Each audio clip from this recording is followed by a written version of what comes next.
I wake up every morning and look in the mirror. But what's behind it, I find a habit. Now, it's a fact I need to stay out of that medicine cabinet, but when I have access, I grab it. I'm attracted to its tactics. Cough medicine, take a sip, popping vitamins and Vicodin, it's a given, it's a sin. Mixing different ones to get certain effects. Is it the lack of the attention or the friction I regret? Overdose. I walk around with this invisible drug addict tatted on my forehead, and I feel so bad because if they were to do beforehand, they'd be precocious. I caught this, I sold this. I feel like if I wouldn't have brought it, it probably wouldn't have caused it. And in spite of all my losses along the road, I wish I would have lost this while it was small. Overdose. I can't put you back on the shelf, and I'm having trouble understanding why I take it out on myself. I admit I need help. Overdoses most girls start proposing not sober. I know if I postpone and get worse as I get older. Yes, it's an overdose, but when will it be over? I'm immune to coping with the kosher and its beholder. Its beholder is the bottle, the throne of a stoner. I turned it into an idol. I made it vital. This is suicidal. Overdosing is the turning journal of the vile. I fight an eternal war. Call it the diary of the spiteful. The title begin with antidepressants, so I suggested it was vital. And so I tried the trials. And when it gave me an inch, I took a mile. And each time I overdose, I get higher and lower, meaning different things, but I can't tell the difference because I lost my mind and I fell to the floor because it weighed me down was like a boulder. And that's when God told me to stand up like a soldier. I overdosed on lies, I overdosed on tries, I overdosed on fights, and most importantly, I overdosed on life.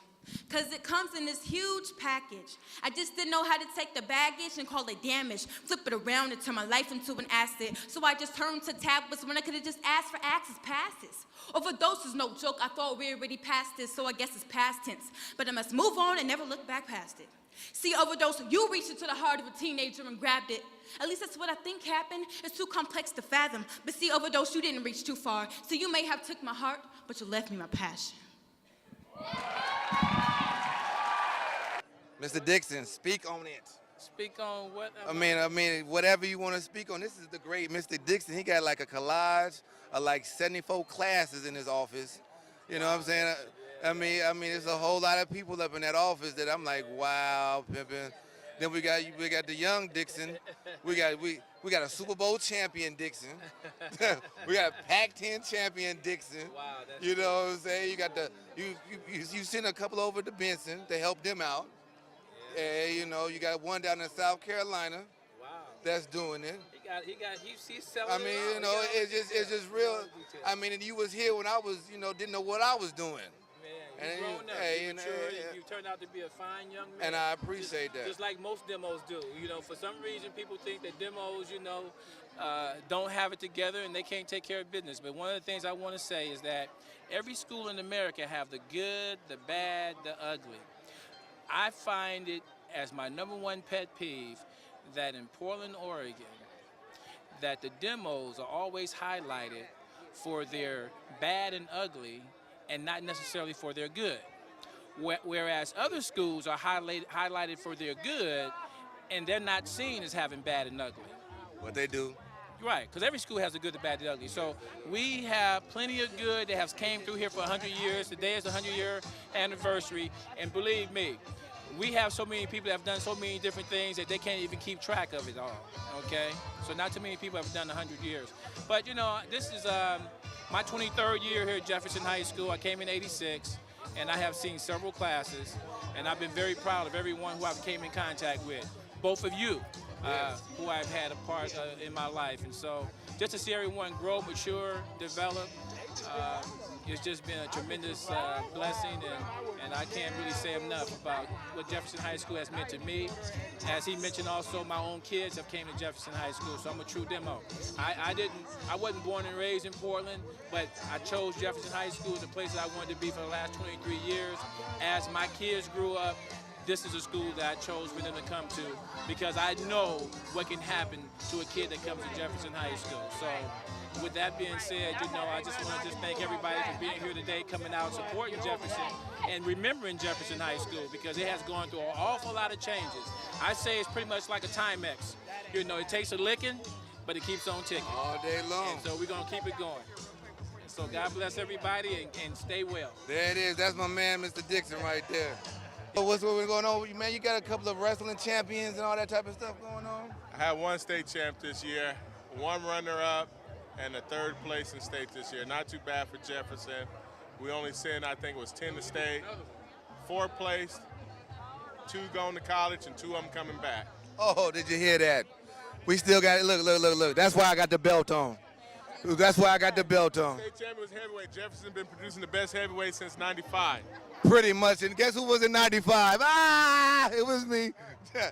Everybody else, hello, everybody. Coach Stoudemire up in the building. Oh, my, and you are? Vera Ali, class of 1969. 1969? That's right. What's up? That's what I'm talking about. Yeah. That look like 88 over there. Class of 88, your name is? Kimberly Bowles. Oh, dangerous. 88. Boy, you was here with my sister then. Natasha Williams. Yeah. Yeah, my sister went to Jeff. My brother went to Jeff. My daddy went to Jeff. My mama didn't, but she talk a lot. So she must have went to Jeff. What's going on? All right, we're gonna go inside and see what's going on. Hey, get a check out the Lincoln right there. That's the Lincolns. Them is the Lincolns and the Warrens right there. They're all mixed into one. Look, do you see this distinguished young gentleman right here? Your name, sir? My name is Woody Broadnax. I'm Youth Commission Chair of Juneteenth America. All right. Now, you said you got the event coming up soon. It's going to be a big blowout thing? Oh, the local Juneteenth here, facilitated by Sunshine Dixon and various other ladies down at the Urban League, is going to be here at Jefferson High School to celebrate Juneteenth, second oldest holiday in the United States. As for myself, I'll be in Washington, D.C. with Barack Obama celebrating Juneteenth at the White House. There it is. I mean, Juneteenth, Black President, demos. There you go. I mean, does it get any better than that? You see Roger Cruz right here. How y'all doing? He got a reading game coming out, out.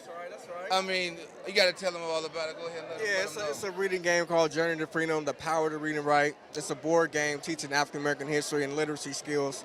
Got a video game coming out in October, the video game version, so stay tuned for that.